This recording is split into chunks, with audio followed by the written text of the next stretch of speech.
Welcome to the Rare Coins Explorers, where today we unravel the eerie mystery of a coin that should have been ordinary, but instead became one of the most bewildering, debated, and obsessively studied anomalies in modern numismatic history, the 1990 60-quarter dollar, a seemingly standard piece of currency that, thanks to a sequence of improbable minting errors, unexplainable design quirks, and government oversights, has become a symbol of something far stranger than simple production mishaps. What if a small mistake made it one of the rarest coins ever struck? What if this single quarter, born in an era of digital precision, was the unintended result of a forgotten protocol, a discarded die trial, or a covert experimental strike never meant to reach the public, yet somehow slipped through the rigid gates of U.S. Mint scrutiny? The mystery begins not with a single coin, but with countless whispered reports, collectors finding 1990 60 quarters with inexplicable shadowed devices beneath the main design, ghost-like impressions of Washington's bust echoing from nowhere, or mintmarks that appear to hover, vanish,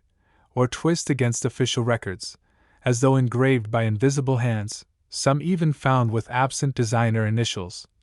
A baffling disappearance that no technician has been able to definitively explain, and still others display telltale signs of doubled dies so subtly off that only under forensic magnification do the distorted outlines of numerals or letters emerge from the surface like spectral signatures of a manufacturing anomaly gone rogue. How could these coins escape detection? And why does every investigative trail into their origins seem to vanish into redacted documents, missing production logs, and contradictory mint reports that raise more questions than answers?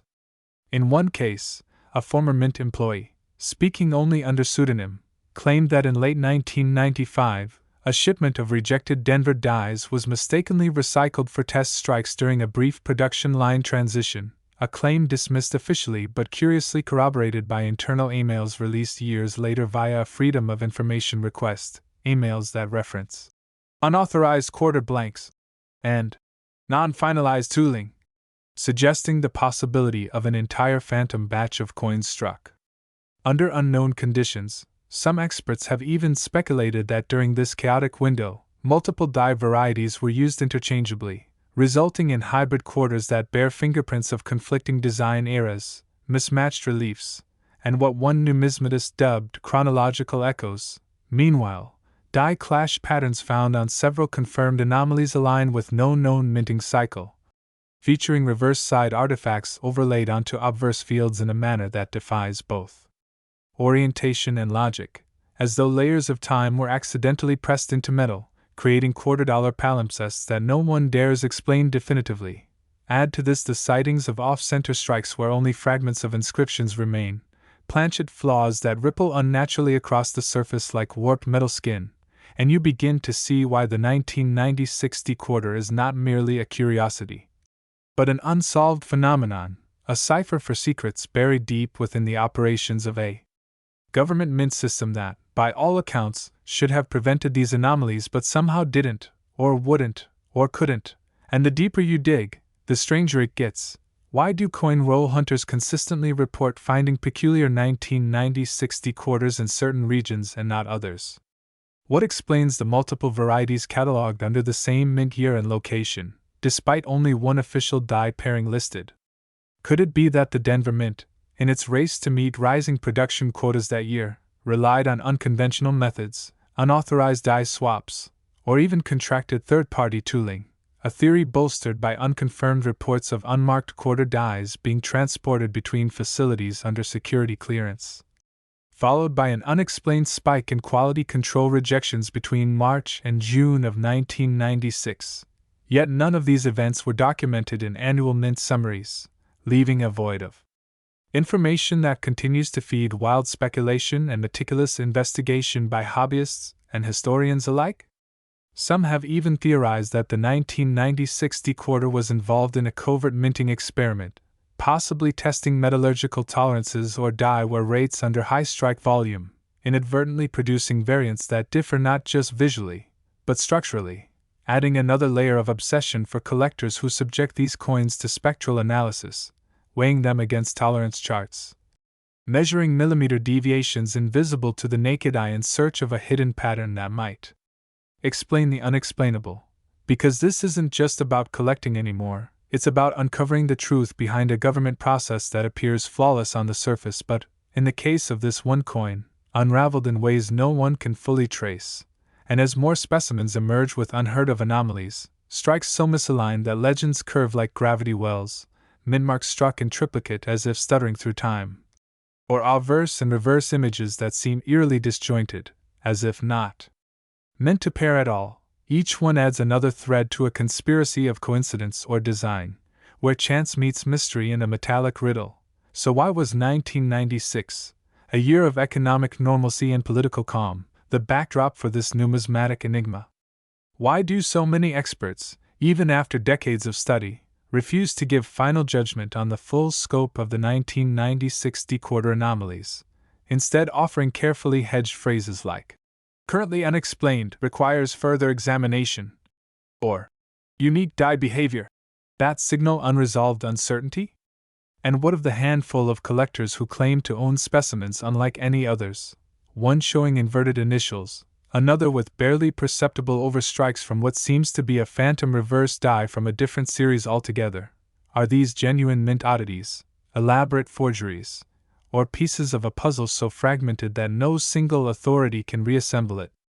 Every twist, every sighting, every unexplained coin that surfaces fuels a feverish pursuit not just of artifacts, but of answers, and as more evidence points to a systemic breakdown, or hidden operation, within the minting process, the 1996 dequarter becomes more than a coin, more than an anomaly. It becomes a legend still unfolding, its full story buried in a maze of vanished dies, suppressed reports,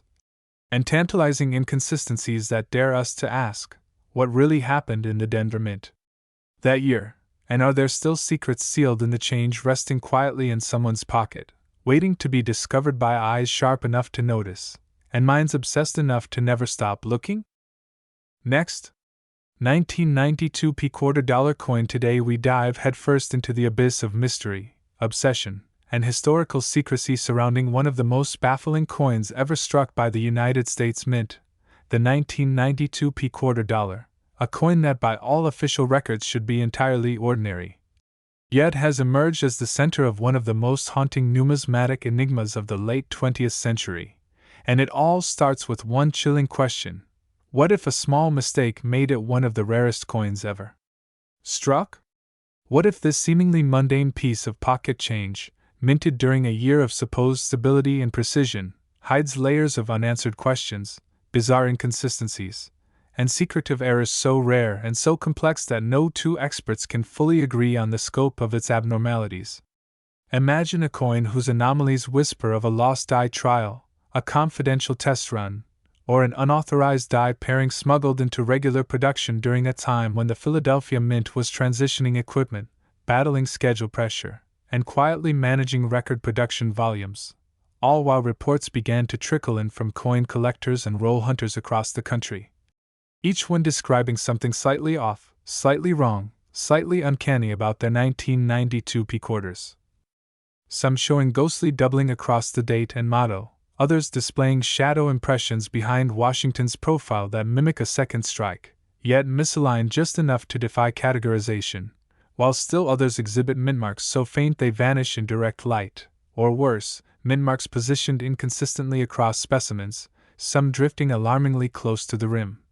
Others fused into the surface like a phantom engraving barely visible to the naked eye, as though struck in defiance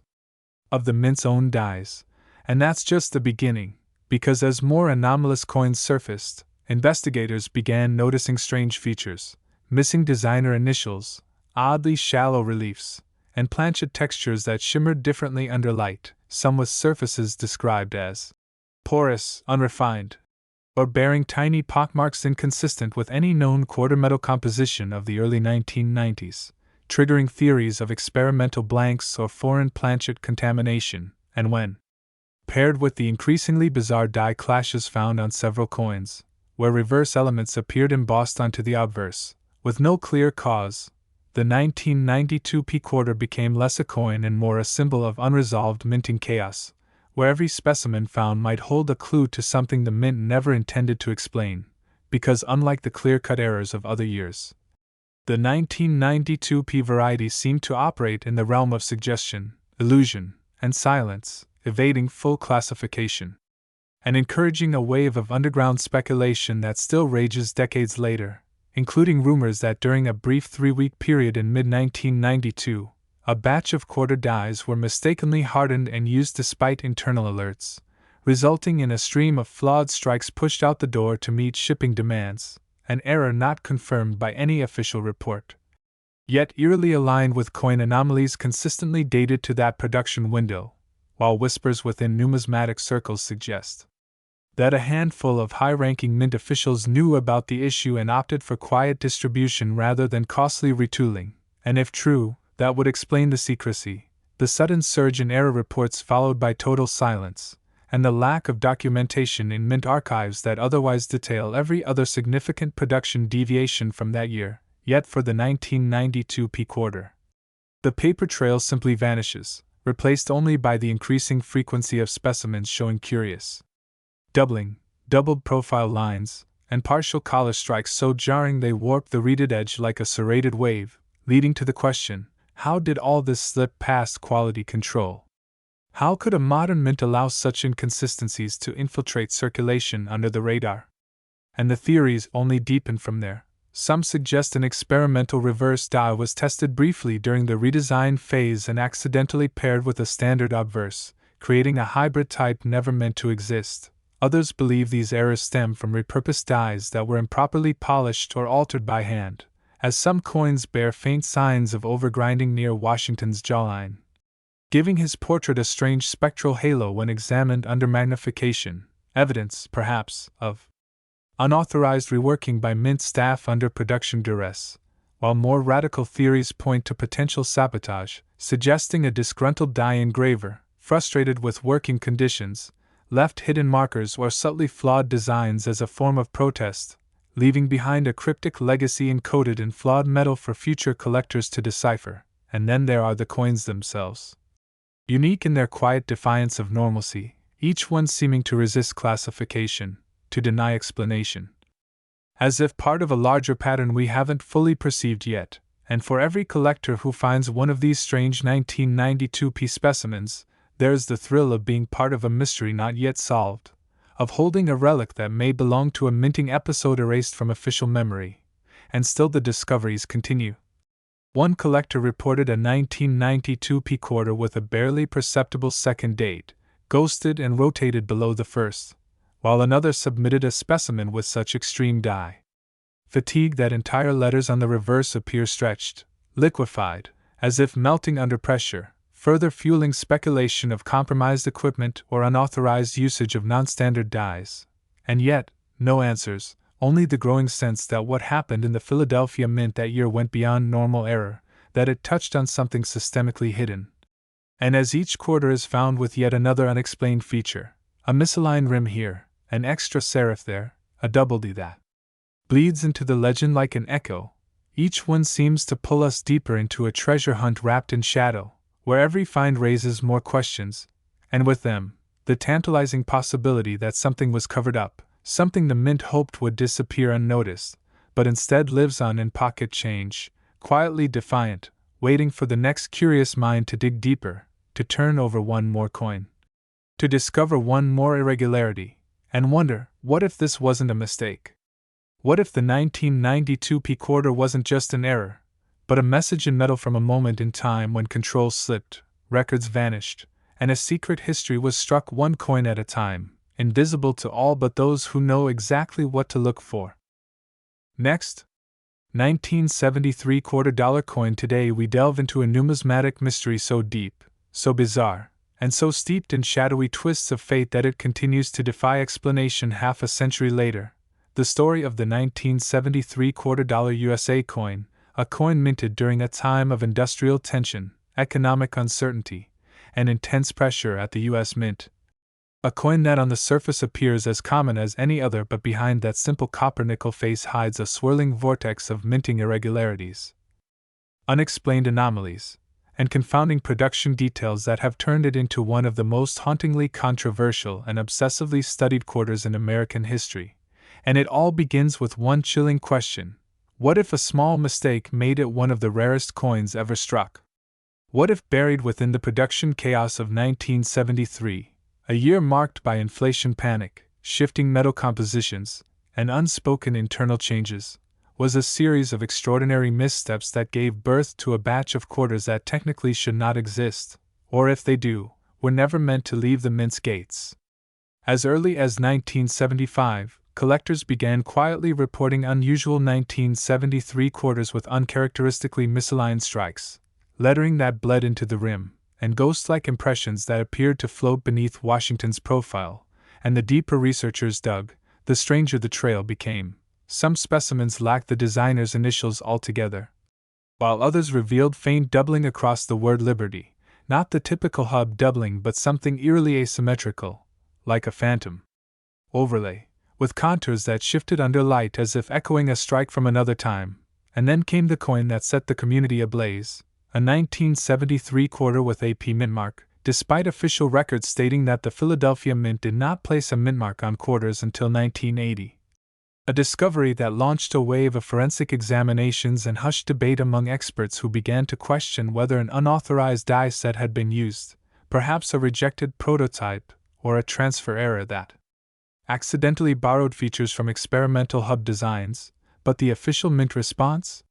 Silence. And that silence only deepened suspicions, especially when confidential internal documents surfaced decades later hinting at a possible short-lived program of die testing in early 1973, a time when new machinery was being implemented and the Mint was attempting to prepare for the bicentennial redesign of 1975 to 1976. Was it possible that pre-bicentennial die trials, intended for review and never meant for public release, had been erroneously deployed into mass production? And if so, how many were struck, and where are they now?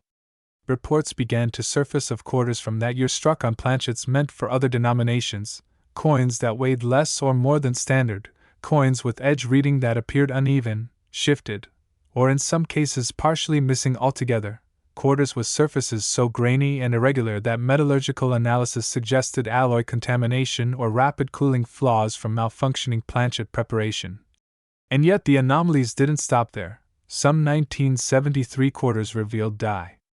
clashes so violent that reverse elements bled into the obverse field with unnatural clarity, creating an eerie fusion of eagle feathers with Washington's hair, and other coins bore misalignments so drastic that the portrait of Washington seemed to lean forward unnaturally, his head displaced and legends curved like gravitational lensing around a singularity of minting error, and no two specimens were exactly alike.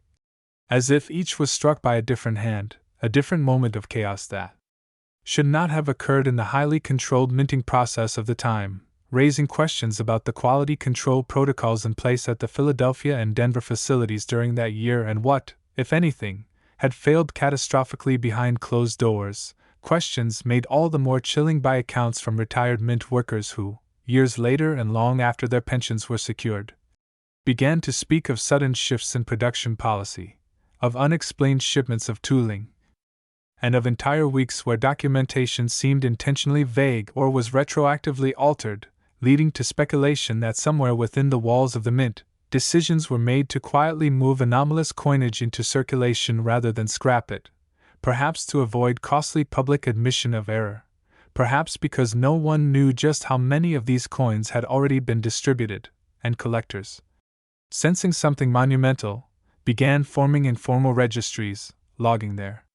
discoveries and noting which features overlapped and which seemed unique to specific regions or roles, and the deeper they dug, the more the anomalies multiplied. Some found 1973 quarters with rotated dies so extreme the eagle appeared vertical, others reported coin edges that bore partial inscriptions, fragments of words that did not belong to any U.S. denomination, leading to the spine-chilling possibility that foreign blanks or mispunched die collars had somehow infiltrated domestic production. And while the Mint has never acknowledged any such event, a few of the earliest documented 1973 era specimens were traced to bank rolls from Pennsylvania and New Jersey, areas in close proximity to Mint distribution hubs, sparking theories of a localized error leak, intentional or otherwise, that went unnoticed by federal monitors at the time. But perhaps the most disturbing discovery came in 1999, when a sealed mint bag from 1973 was opened by a collector and yielded several quarters that appeared completely legitimate on the obverse but bore reverse dies never associated with 1973 production, featuring design spacing and detail alignment more consistent with early mock-ups for the bicentennial quarters, raising the explosive theory that a transitional reverse die had been accidentally paired with 1973 obverse dies for an unknown number of strikes.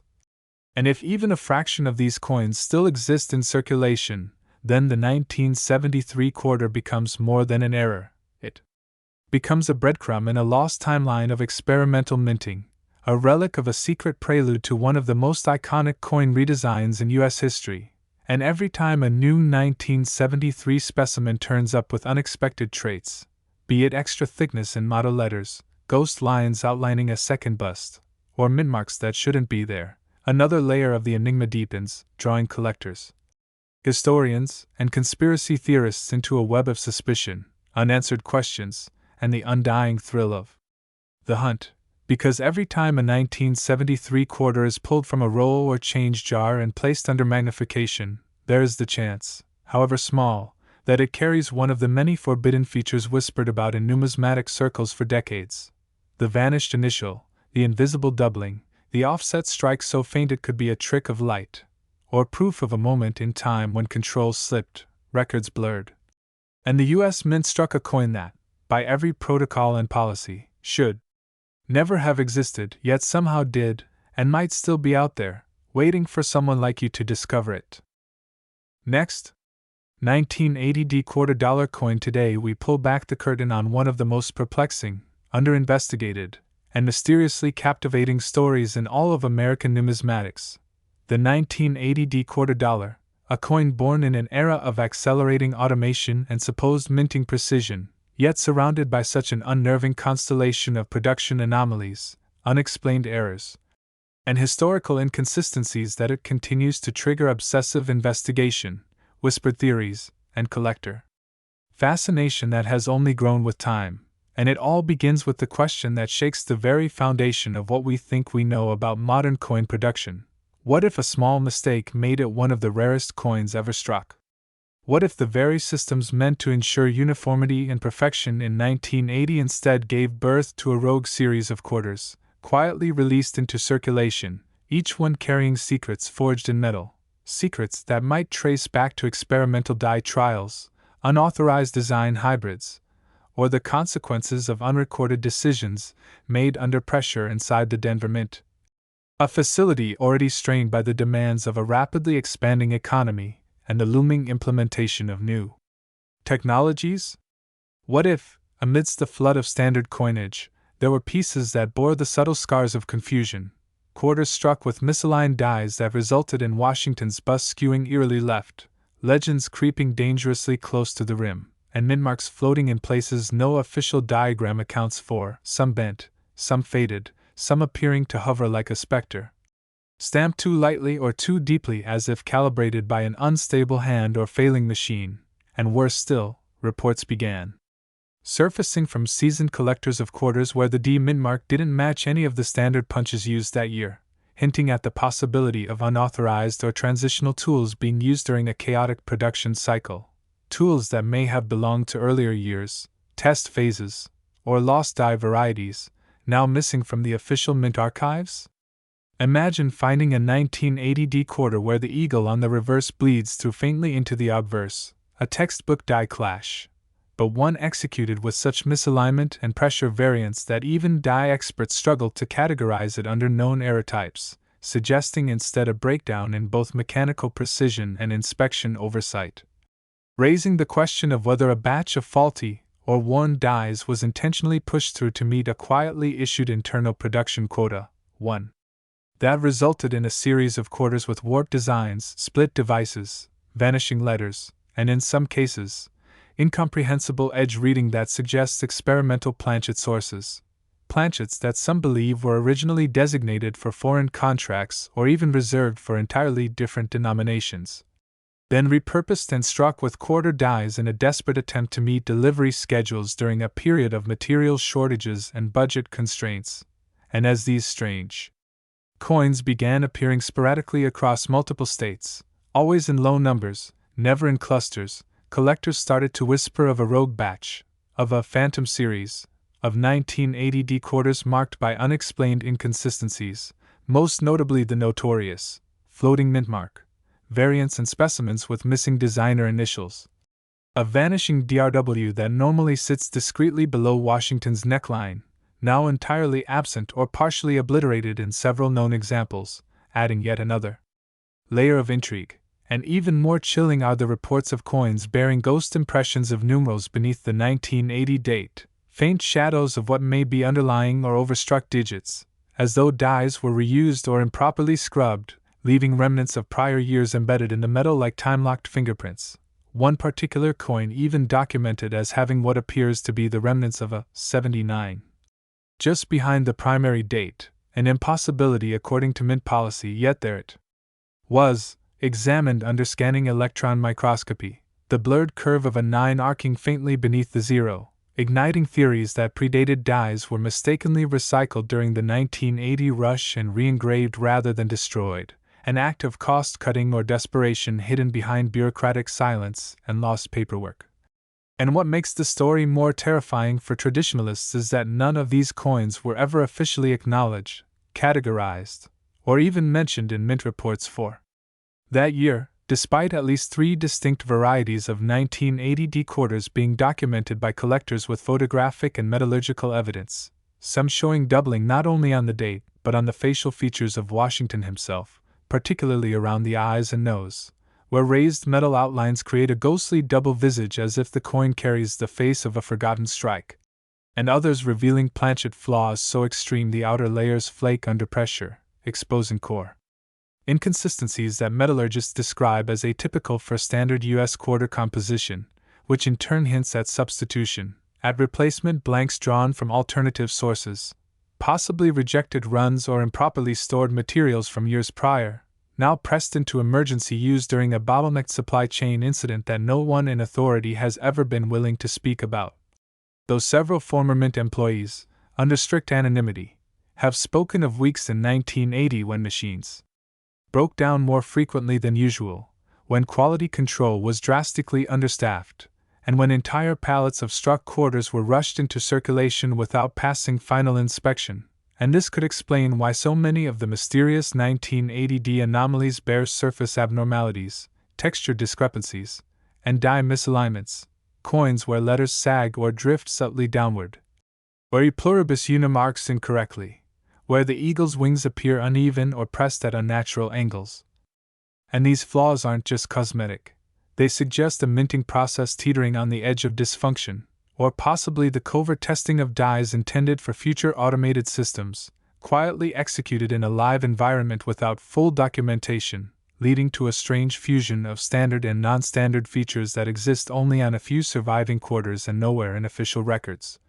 And each time a new error is discovered, a reverse strike rotation that doesn't match any known error catalog, a die chip lodged in the R of quarter,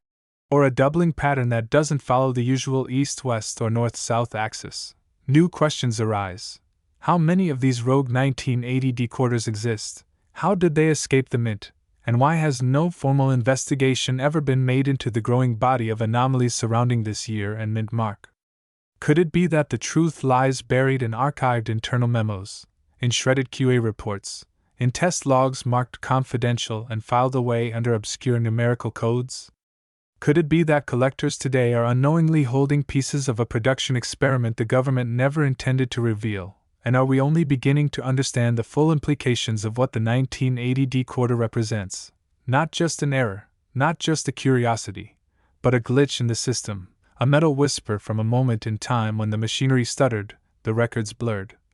and something extraordinary slipped into the pockets of an unsuspecting public? Every roll searched, every coin examined, every magnifying lens turned toward a quarter minted that year might be the beginning of another revelation, another twist in a mystery that continues to deepen with every new discovery, every unexplained feature, every collector's story of finding a coin that simply doesn't belong. And as more of these enigmatic specimens surface, the legend of the 1980 decoder only grows darker, more complex, more irresistible, until it becomes not merely a question of error but a saga of hidden history, an unraveling thread that, when pulled, might reveal a hidden chapter in the story of the U.S. Mint that was never meant to be told, unless someone out there can find the last missing piece. Today we plunge into the haunting, electrifying depths of one of the most inexplicably mysterious coins ever to emerge from American soil, the 1983 quarter dollar, a coin that should have been forgettable, routine, utterly unremarkable, yet instead has taken on a dark aura of myth, obsession, and forensic fascination for numismatists across generations. And it all begins with one question that no one seems able to answer with certainty. What if a small mistake made it one of the rarest coins ever struck? What if, hidden among the countless millions minted during a year of economic pressure, technological transition, and bureaucratic unrest at the U.S. Mint, a quiet anomaly slipped past the fortress of quality control, carrying with it the telltale signs of something gone terribly wrong, or possibly, something never meant to be revealed? Because while most quarters struck in 1983 from the Denver Mint arrived exactly as expected, uniform, clean, and consistent, a trickle of unexplainable outliers began surfacing that year and continued to appear in the decades that followed, each one casting a longer shadow than the last. And together they formed a constellation of contradictions that tore through the accepted narrative and ignited a storm of theories. Some collectors found coins where the mintmark was misshapen, inverted, or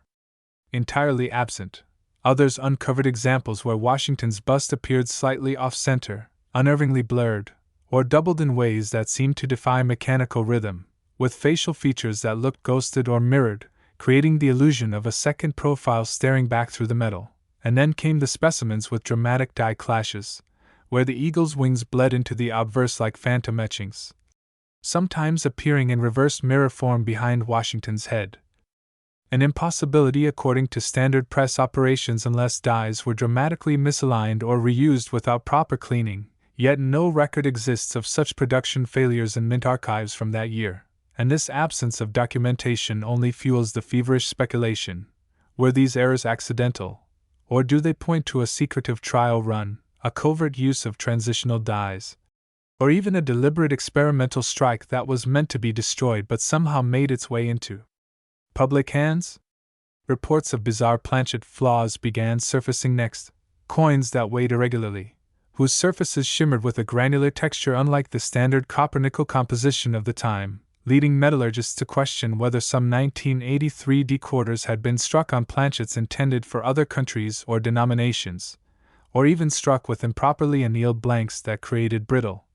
flaking surfaces under pressure, and still others showed partial reading along the edges or none at all, a sign of mis-collar strikes or even a complete collar die failure. Yet again, nothing in mint release logs suggests a significant mechanical incident in Denver that year, even though the anomalies keep multiplying, with each new discovery more chilling than the last. Coins with misaligned legends where the word Liberty dips and curves as though caught in gravitational distortion.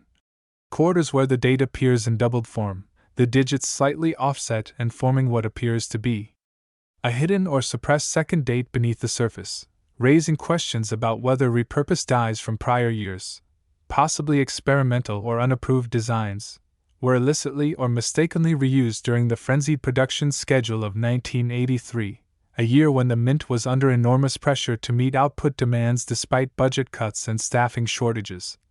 all while transitioning certain procedures to newer automation systems prone to calibration flaws during early implementation. And if that weren't enough, confidential documents unearthed years later hinted at an unscheduled audit of die usage logs in Denver during the late summer of 1983. A highly unusual move that, according to retired employees, involved quiet internal investigations and unusual shipments of dies marked non-standard, do not use, which some believe were improperly deployed into production anyway, either through error or defiance, with no paper trail to follow and no accountability, as though someone high up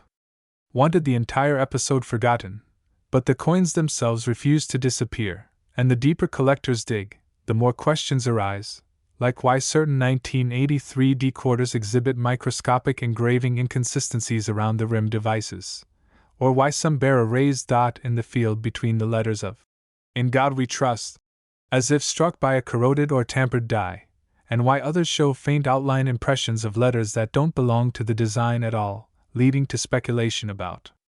overstruck blanks, multi-denominational tests, or foreign coin tooling accidentally introduced into U.S. circulation. And with each passing year, new variants emerge, feeding an obsessive network of collectors, researchers, and forensic analysts who have committed themselves fully to the hunt, combing rolls and circulation batches in hopes of finding that next 1983 outlier that pushes the mystery further toward an explanation that never quite arrives. Was it a rogue engraver leaving behind subliminal marks in protest of mint conditions? Was it a failed experiment in hybrid design never officially greenlit? Or was it simply a perfect storm of overworked machinery, exhausted inspectors, and bureaucratic indifference that allowed these strange anomalies to creep into circulation like metal-borne whispers from a system on the edge of collapse?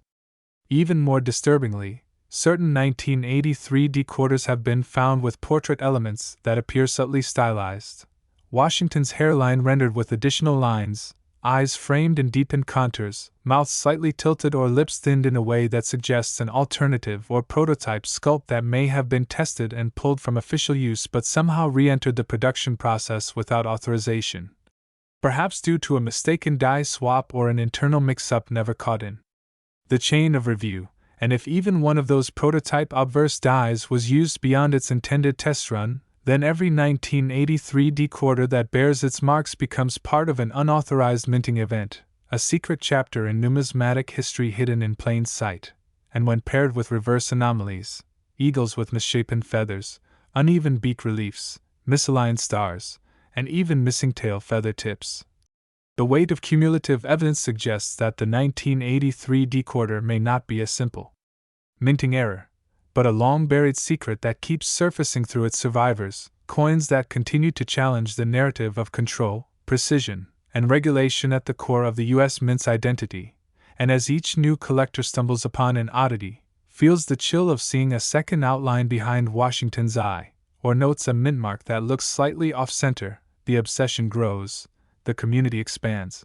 and the legend of the 1983 decoder deepens, evolving into a full-blown hunt for pieces that may hold hidden truths about a system that once failed quietly, leaving behind only metal clues for those curious enough to follow them. And that's where you come in. Because every time you handle change, every time you search a roll or flip through old coins, you might be one step away from discovering a 1983 decoder that doesn't match the others. A coin that echoes with the mysterious silence of the Denver Mint's forgotten decisions, and a story still waiting to be uncovered, one strike at a time.